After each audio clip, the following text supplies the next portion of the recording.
Hello everyone, আসসালামু আলাইকুম। শুভ সকাল।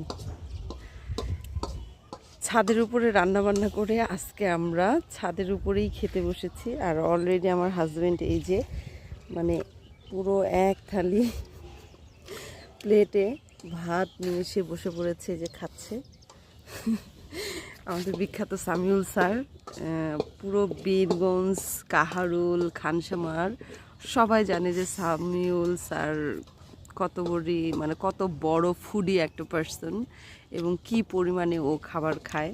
তো আজকের সেই নমুনা স্বরূপ এই যে পুরো এক প্লেট আমি হচ্ছে লাউ ডাল দিয়ে রান্না করেছি, আর এটা একটা হচ্ছে সিম আলুর তরকারি মাছ দিয়ে রান্না করেছিলাম কালকে, সেটা ছিল। তো এই তো বেচারা মুখটা নিচে করে খেতে বসেছে। আর ও কালকে নিয়ে এসেছিল কি যেন বলে এটা, কান্দর বাড়ি থেকে ছোট ছোট ডারিকা মাছ, সেটা আবার আলু দিয়ে ভাজি খাবে সেটা করেছি, এবং নাফা শাকের তরকারি। আজকে এই বছর আমরা প্রথম নাফা শাকের তরকারি দিয়ে তরকারি তো নাফা শাকের ঝোল দিয়ে ভাত খাবো। তো চলে আসেন। এই যে আমার গাছের টাটকা মরিচ আমি নিয়েছি, যে শানকির মধ্যে আমাকেও এক থালি ভাত দিয়ে দিয়েছে আমার হাজব্যান্ড। আর এই যে ডারিকা মাছ আর আলু দিয়ে চচ্চড়ি নাও। এই শাকটা পরে নেবে, আচ্ছা।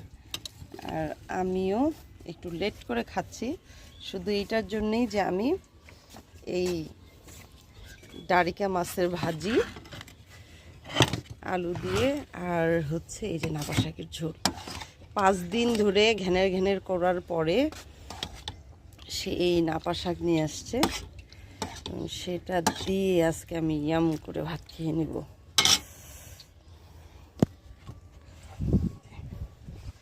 সাথে গাছের একটা টাটকা বাঘমরিচ নিয়ে নিই।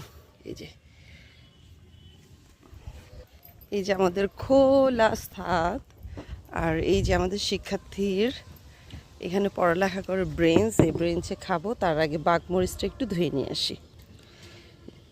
স্যার আমাদের নিজে একটা হচ্ছে রাক্ষস মানুষ, আর আমাকেও কতগুলো ভাত দিছে, যদিও আমি এতগুলো খেতে পারবো না, ও নিবে। তার নিজের এক প্লেট না, এটা একটা বাটি বা একটা বলের মতো, সেটা ভর্তি সে ভাত খাইয়ে ফেলছে।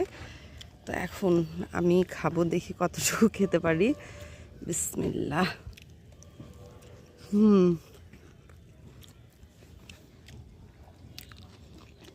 বড় বড় ডারিকা মাছ ছিল। স্যার কেমন হয়েছে তরকারিটা একটু বলেন। ভালো হয়নি? অনেক সুন্দর, মজাদার, উপভোগ্য একটা তরকারি। হ্যাঁ, এটা হচ্ছে খালের মাছ, একদম ডারিকা মাছ।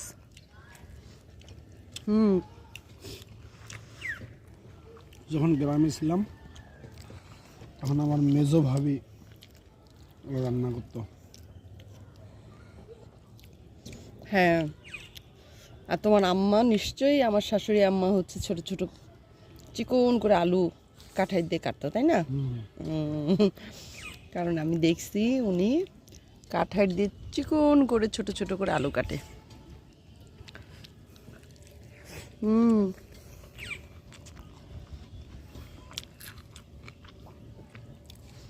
তুমি ভাত নিয়ে আসার আগে আমি একটু কান্না করছি। কেন বলো তো? কারণ আমার মায়ের কথা মনে পড়ছে। আমার মা এইভাবে নাপা শাকের ঝোল রান্না করবে, তারপরে একেবারে আঠা আঠা আলুর ভর্তা, তেল চপাচপ সিমের ভাজি। এই খাবারগুলো মায়ের হাতে খাইতে আমার খুব মজা লাগে। মা তো নাই, এই জন্য খুব কষ্ট পাচ্ছি।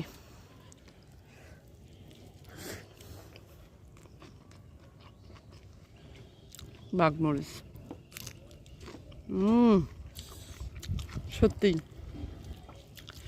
থ্যাংক ইউ সো মাচ আমাকে এই যে নাফা শাকটা আনে দেওয়ার জন্য। আমি নাফা শাক খাওয়ার জন্য প্রায় একেবারে মরে যাচ্ছিলাম। স্বপ্নের কথাটা বলো। এটা কেন বাধ্য না? কি দেখছো স্বপ্ন?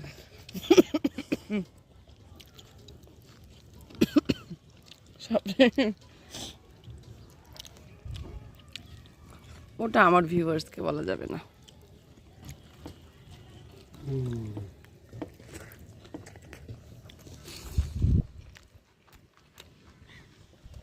ভাত নাও এখান থেকে, আমি এতটা খেতে পারবো না।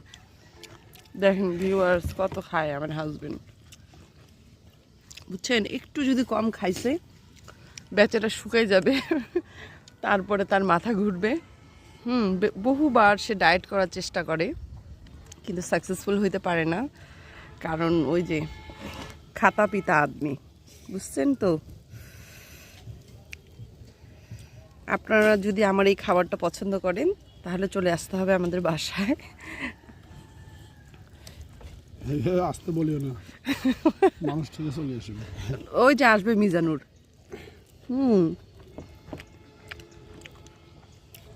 শুনেন, যদি এই খাবারটা আপনাদের পছন্দ হয় দয়া করে আপনারা বাসায় রান্না করে খাবেন। তাই না? বাসায় রান্না করে খাবেন ভাই। দুঃখিত,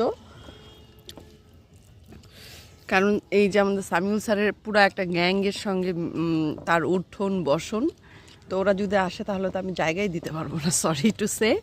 আপনারা প্লিজ এটা হচ্ছে ট্রাই করবেন অ্যাট হোম। তুমি ওখান থেকে যাই নিয়ে আসো।